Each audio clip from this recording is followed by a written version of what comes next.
عزیز دوستو، بزرگوں اور بھائیوں، قرآن مجید فرقان حمید میں سورہ قصص کے اندر اللہ تعالیٰ نے فرمایا تلک الدار الآخرۃ نجعلھا للذین لا یریدون علوا فی الارض ولا فسادا۔ فرمایا یہ آخرت کا گھر ہے۔ ایک دنیا میں انسان کا گھر ہوتا ہے، ایک آخرت کا گھر ہے۔ فرمایا یہ آخرت کا گھر ہم نے ان لوگوں کے لیے بنایا ہے جو زمین میں نہ تکبر چاہتے ہیں اور نہ فساد پھیلاتے ہیں۔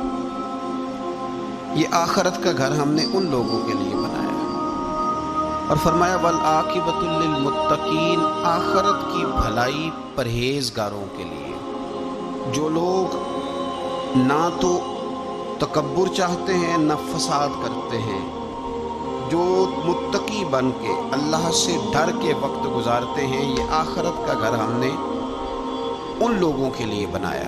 نبی پاک صلی اللہ تعالیٰ علیہ وسلم نے لوگوں کے دلوں میں خوف خدا پیدا کیا، تو حضور علیہ السلام کے بعد بھی جو خلفائے راشدین ہوئے، حضرت ابوبکر صدیق سے لے کر امام حسن تک، حضرت ابوبکر صدیق، سیدنا عمر فاروق، عثمان غنی، مولا علی، اور حضرت علی کے بعد 6 مہینے تک حضرت امام حسن نے بھی خلافت کی۔ تو یہ سب لوگ اللہ سے ڈرنے والے تھے، پرہیزگار تھے۔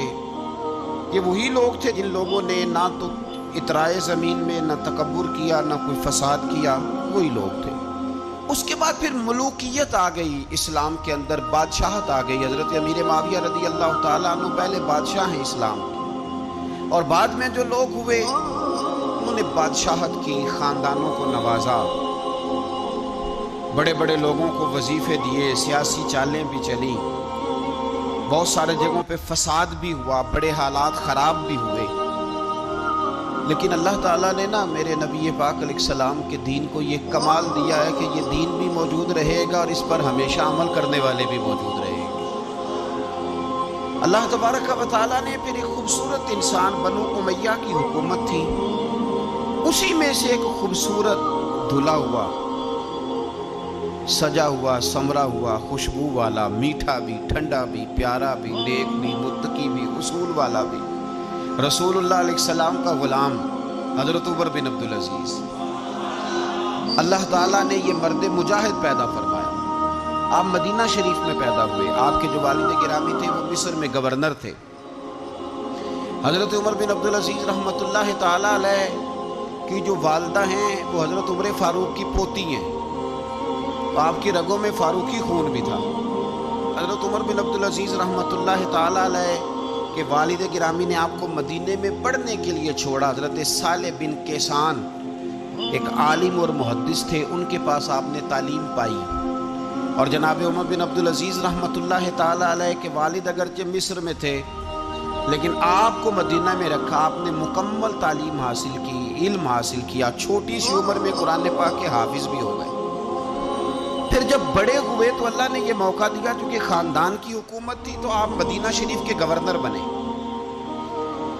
اور مدینہ منورہ کے ساتھ ساتھ آپ کو طائف کی حکومت بھی ملی، مکہ مکرمہ کی حکومت بھی ملی۔ پھر بعض جگہ پہ تو یہ ہے کہ آپ نے خود کسی وجہ سے استعفیٰ دیا، اور بعض جگہ یہ ہے کہ سازش کر کے آپ کو معزول کیا گیا۔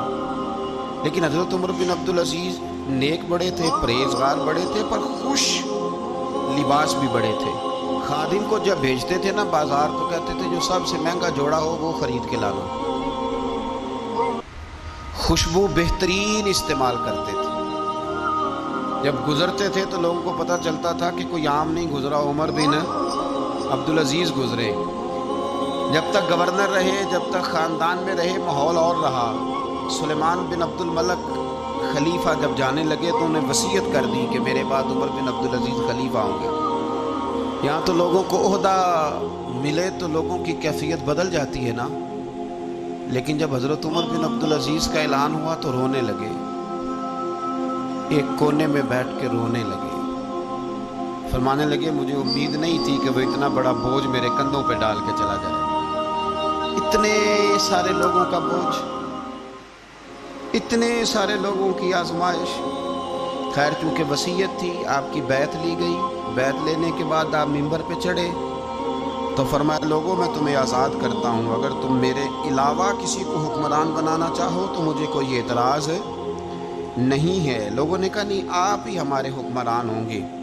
حضرت عمر بن عبدالعزیز دنیا اسلام کے اندر ایسی مثال ہیں، اچھی طرح سمجھ لیں کہ جب حالات اب نہیں اب تر ہو گئے تھے، بد نہیں بدترین ہو گئے تھے، اور بڑے بڑے لوگوں نے عجیب ماحول گھڑ لیے تھے، اس ماحول میں آئے، لمبی نہیں 2.5 سال حکومت کی صرف، لیکن لوگوں کو حضرت صدیق اکبر کی یاد آنے لگی، لوگوں کو سیدنا فاروق اعظم کیا۔ آپ کی جو بیوی تھی وہ بھی بادشاہ کی بیٹی تھی، بادشاہ کی بیوی بھی بن گئی۔ پہلے دن اپنی بیوی سے کہا کہ اب ہم بن گئے ہیں امیر، اب ہمارے ذمے بہت ساری ذمہ داریاں ہیں، اب حالات اس طرح کے نہیں ہوں گے جس طرح کے پہلے ہوا کرتے تھے، اب تمہیں میرا ساتھ دینا ہے، اپنا سارا زیور دو، میں بیت المال میں جمع کرانا چاہتا ہوں۔ یہ بڑا مشکل کام ہوتا ہے کسی خاتون کے لیے، سارا مال وہاں جمع کرا دیا۔ پہلے دن ہی سارے کپڑے سپڑے حضرت عمر نے اپنے خیرات کر دیے، سادہ لباس پہن لیا، اور بڑی تھوڑی غذا گھر میں آتی تھی، بیت المال سے تھوڑا سا وظیفہ، جائیدادیں ساری دے دی اللہ کے راستے میں، غریبوں میں بانٹ دی۔ ایک دن گھر میں تشریف لائے تو بچیوں نے منہ پہ ہاتھ رکھ لیا۔ حضرت عمر بن عبدالعزیز بات کرتے ہیں تو بیٹیاں منہ چھپا لیتی، پتر کیا بات ہے، میرے منہ سے بدبو آ رہی ہے، منہ چھپاتی ہو؟ تو بچیاں خاموش ہوئیں۔ جب دوبارہ پوچھا تو کہنے لگے ابا جی جو آپ خرچہ دیتے ہیں نا اس میں 2 وقت روٹی نہیں پک سکتی، اور یارو میں آپ کو وقت کے امیر کی بات سنا رہا ہوں، یہ جو رکھ رکھا ہو میں نے اور آپ نے بنا لیا ہے تو خرچے اتنے بڑھا لیے کہ ہم الجھ گئے، ہم سے پورے نہیں ہوتے، لیکن جنہوں نے اولادوں کو سادہ رکھا، حالات قابو میں رکھنے میں کامیاب ہوئے، بچ گئے۔ میرے نبی کریم صلی اللہ علیہ وسلم نے فرمایا ضرورت کے مطابق جسے اللہ نے روزی دے دی وہ کامیاب ہو گیا، لیکن ہم بہت الجھ گئے، بہت دور نکل گئے۔ بیٹیوں نے منہ میں ہاتھ رکھا، پتر کیا بات ہے ابا جی، جتنے پیسے آپ لاتے ہیں 2 وقت کی روٹی نہیں پک سکتی، تو ہم نے پیاز سے روٹی کھائی ہے، منہ سے بدبو آ رہی ہے،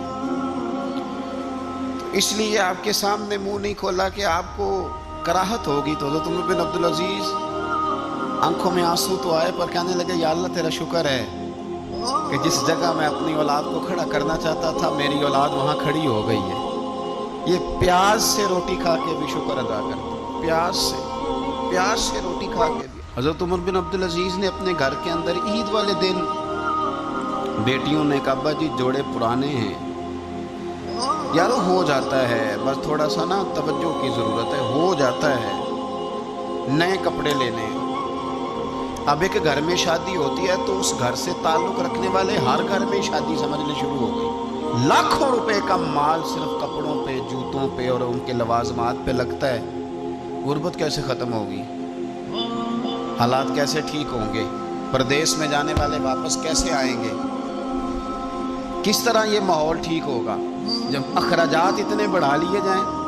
حضرت عمر بن عبدالعزیز رحمۃ اللہ علیہ کی بیٹیوں نے کہا عید پہ کپڑے لینے، ضد کی تو جناب عمر نے اپنے وزیر خزانہ کو خط لکھا، فرمایا 1 مہینے کی تنخواہ مجھے ایڈوانس دے دو، بیٹیوں کے کپڑے لینے ہیں۔ تو جب بادشاہ عمر بن عبدالعزیز جیسا ہو تو پھر وزیر بھی نیک ہی ہوتے ہیں، وزیر بھی نیک۔ تو وزیر کہنے لگا حضور کچھ باتیں آپ سے سیکھی ہیں، اگر اجازت دیں تو کر لوں۔ کہا جناب کرو۔ کہنے لگے آپ 1 مہینے کی تنخواہ ایڈوانس مانگ رہے ہیں، آپ 1 مہینے تک زندہ رہیں گے؟